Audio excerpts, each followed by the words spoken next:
Assalamualaikum warahmatullahi wabarakatuh. Hai semuanya, kami dari kelompok 4, Prodi D4 Administrasi Negara, Politeknik Negeri Pontianak, akan membahas materi tentang teori pilihan publik. Sebelumnya, video ini kami buat untuk memenuhi tugas mata kuliah Strategi Penggalian Potensi Daerah yang diampu oleh Bapak Hashimi Rinaldi, SS MPA. Kelompok kami yang beranggotakan Atika Janilia, Priyang Friawan Karyadi, Nanda Kustriantoro, dan Syarifah Maulidia. Selanjutnya, kami akan membahas tentang konsep dasar teori pilihan publik. Teori pilihan publik muncul pada dekade 1950-an. James Buchanan adalah salah satu ahli ekonomi yang mengembangkan teori pilihan publik. Menurut Buchanan, teori pilihan publik adalah sebuah perspektif untuk bidang sosial politik yang muncul dari pengembangan dan penerapan perangkat dan metode ilmu ekonomi. James Buchanan membagi teori pilihan publik menjadi dua. Yang pertama, pendekatan ekonomi.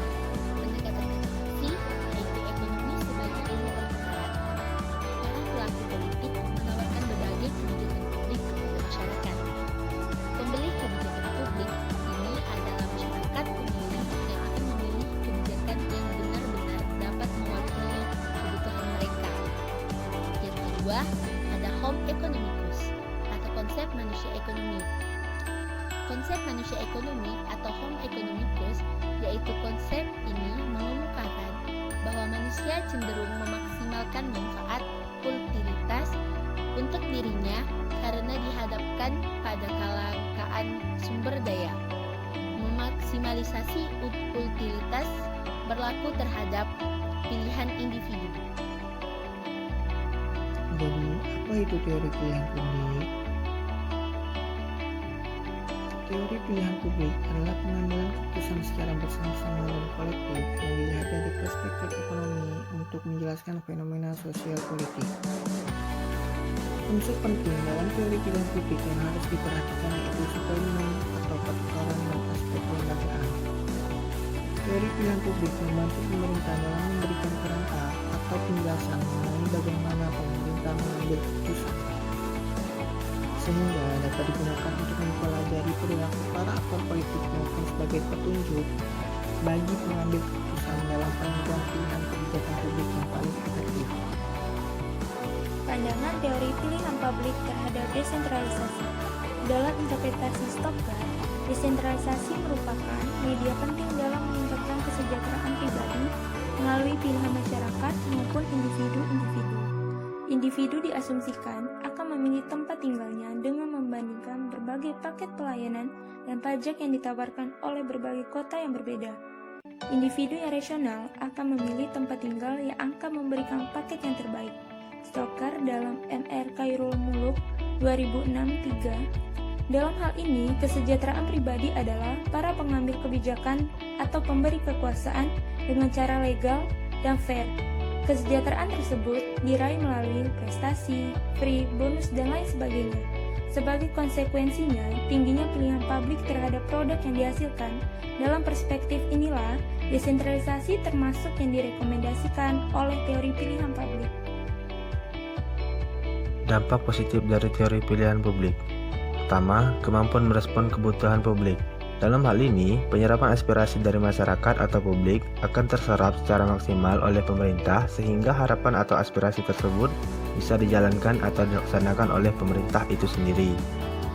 Yang kedua, kecepatan pemenuhan permintaan publik. Artinya, aspirasi atau harapan yang telah diserap dari masyarakat bisa dengan cepat diproses dan diselenggarakan oleh pemerintah daerah itu sendiri, sehingga pemenuhan dalam permintaan publik bisa terpenuhi dengan cepat. Yang ketiga, penyediaan barang dan jasa menyesuaikan kebutuhan lokal yang tidak dapat diseragamkan. Artinya, pengadaan barang dan jasa yang dibutuhkan oleh suatu pemerintah daerah bisa berbeda-beda dari pemerintah daerah lainnya menyesuaikan kebutuhan apa yang diperlukan daerah tersebut sehingga bisa memenuhi harapan-harapan yang telah diserap dari masyarakat. Yang keempat, SDM daerah akan terbangun secara bertahap dan akan memajukan daerah. Karena semua kebutuhan dan pilihan berasal dari masyarakat, maka oleh karena itu diharapkan agar masyarakat bisa memanfaatkan kebutuhan yang telah dipenuhi oleh pemerintah guna memajukan daerah dan mengembangkan SDM-nya. Yang terakhir, dari dampak positif yaitu kebutuhan masyarakat sebagian besar akan terpenuhi.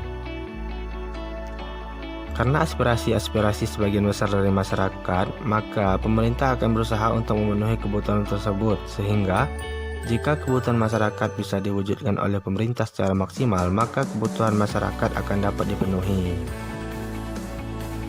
Dampak negatif dari teori pilihan publik. Yang pertama, bisa menimbulkan banyak konflik karena adanya berbagai kepentingan dari masyarakat.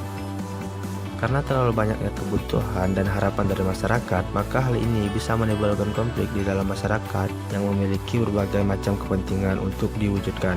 Yang kedua, terdapat skala prioritas kepentingan dari para pendukung atau anggota politik. Artinya, kebutuhan atau harapan masyarakat biasanya akan diutamakan dari pihak-pihak pendukung politik dari kekuasaan pemerintah saat itu.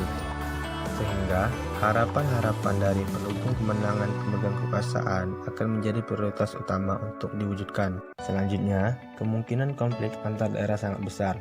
Hal ini biasanya disebabkan adanya ketidakmerataan pembangunan antar daerah satu dengan daerah yang lainnya, sehingga bisa menimbulkan kecemburuan terhadap pembangunan yang tak jarang bisa menyebabkan daerah-daerah tersebut akan berkonflik karena ketidakmerataan pembangunan.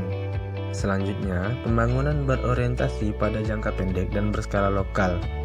Maksudnya di sini adalah pembangunan atas kebutuhan masyarakat hanya berpusat pada satu daerah saja di mana aspirasi tersebut disampaikan, sehingga pembangunannya tidak bisa berskala besar dan banyak menghabiskan biaya di mana pembangunan ini hanya berskala pendek yang tentunya dalam beberapa tahun ke depan akan diperlukan pembangunan lagi. Yang terakhir, yaitu terlalu banyak pilihan sehingga sulit untuk menentukan pembangunan. Karena pilihan publik ini berasal dari masyarakat yang notabene tidak sedikit, maka hal ini bisa menimbulkan kesulitan dari pemerintah daerah dalam menentukan pilihan atas apa yang harus diprioritaskan untuk didahulukan dalam proses pembangunan tersebut. Sekian video presentasi dari kelompok kami. Mohon maaf bila ada kesalahan. Semoga video ini bermanfaat bagi teman-teman semua. Kami ucapkan terima kasih dan wassalamualaikum warahmatullahi wabarakatuh.